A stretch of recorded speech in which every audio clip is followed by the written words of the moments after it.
Today, we gather to celebrate the remarkable leadership of our public schools district supervisor, Sir Ruperto D. Tungkol Jr., with his unwavering dedication and passion for education.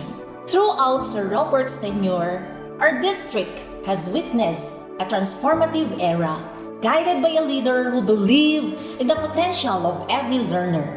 Sir Rupert understood that education is not only about academics but also about fostering character and values. Sir Rupert led by example, drawing strength from their faith and exemplifying the teachings of love, compassion, and service. Their unwavering belief in the power of education to uplift lives and shape futures resonated in everything they did.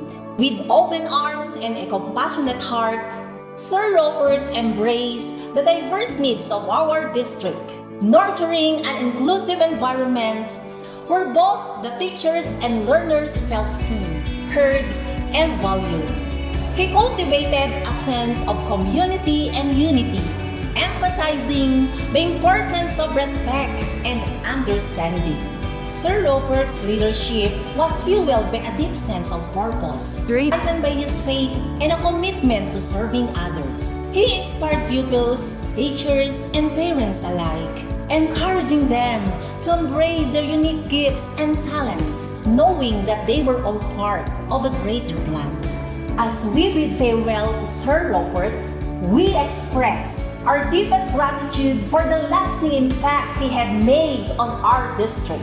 His leadership, rooted in Christian values, has left an indelible mark on the hearts and minds of all who had the privilege of working with him. Today, we honor Sir Rupert's legacy, knowing that his influence will continue to inspire generations to come.